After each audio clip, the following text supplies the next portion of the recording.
नियोजन की मांग के दौरान सीआईएसएफ की लाठीचार्ज से शहीद हुए विस्थापित प्रेम प्रकाश महतो की आज पहली पुण्यतिथि मनाई गई। सेक्टर 11 में बोकारो स्टील के द्वारा दिए गए स्थल पर प्रेम महतो की आदमकद प्रतिमा का अनावरण राज्य के पूर्व मुख्यमंत्री चंपई सोरेन के द्वारा किया गया। इस मौके पर माले विधायक अरूप चटर्जी, पूर्व विधायक विनोद सिंह सहित कई नेता और विस्थापित मौजूद रहे। अपने संबोधन में पूर्व मुख्यमंत्री चंपई सोरेन ने बोकारो स्टील निर्माण में विस्थापित हुए लोगों के साथ आंदोलन करने की घोषणा की और कहा कि खाली पड़े जमीन पर विस्थापितों को एकजुट कर हल जोतने का काम करेंगे। उन्होंने बोकारो स्टील प्रबंधन को अल्टीमेटम दिया कि जल्द से जल्द प्रबंधन अपने पूर्व किए गए वादे को पूरा करे, विस्थापितों को नियोजन दे। वहीं पूर्व माले विधायक विनोद सिंह ने कहा कि कितने समय बीत जाने के बाद भी आज भी विस्थापितों को अपने हक और अधिकार के लिए आंदोलन करना पड़ रहा है।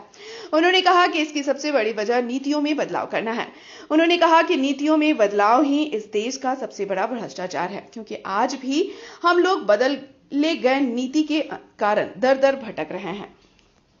कि आज 60 साल हो गए, हम तमाम लोग जीवन में परेशानियों में अलग अलग समस्याओं से जूझते रहते हैं। वादा खिलाफी के खिलाफ, किए गए इकरारनामे को तोड़ने के खिलाफ।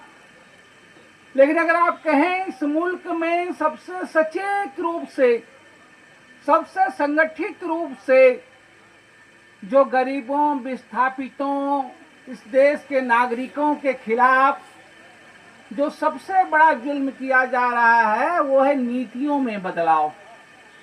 नीतियों में बदलाव, पॉलिसियों में बदलाव इस देश का सबसे बड़ा भ्रष्टाचार है, सबसे ज्यादा करप्शन है, जिसकी मार नागरिकों को, विस्थापितों को, तमाम लोगों को जो है वो उठानी पड़ती है। इसलिए ये एक बड़ा जन आंदोलन का जरूरत है। जितना ही विस्थापित परिवार, जितना ही प्रभावित परिवार, सब हम लोग एक बड़ा जन आंदोलन करके जो बचा हुआ जमीन या हम लोग हाल जोतेंगे और ये कंपनी को कहेंगे जब तक 60 साल का हिसाब नहीं दोगे तब तक आप उनके साथ संघर्ष जारी रहेगा। तभी जगह हम इस युवा जो आज नौकरी के नाम पर धरना बैठे थे और शहीद हुआ, जितना अप्रेंटिस का युवा हुआ 1500 से ज्यादा है। आप सिर्फ सर्टिफिकेट नहीं, उन लोग को तुरंत यहाँ नियुक्ति दे दीजिएगा। आप विस्थापित परिवार हर घर से बुला बुला के उनको आज इसी जगह में अब स्थायी नौकरी, अब कोई आउटसोर्सिंग का नौकरी नहीं, कोई ठेकेदारी प्रथा में नहीं।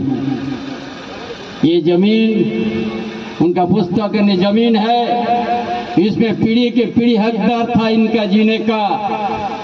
उसमें आप कंपनसेशन दे के हम इस जमीन से उच्छेद नहीं कर सकोगे। आप जितना दिन चलेगा उतना दिन हमको सियार देते रहिएगा। यही सारी बातों के साथ उनका साथ समझौता होगा। नहीं तो हम लोग जब लंबा संघर्ष देखे हैं झारखंड का, या भी हम लोग लंबा संघर्ष करके अब विस्थापिता का सम्मान को ऊंचा करेंगे, इस जमीन को बचाएंगे।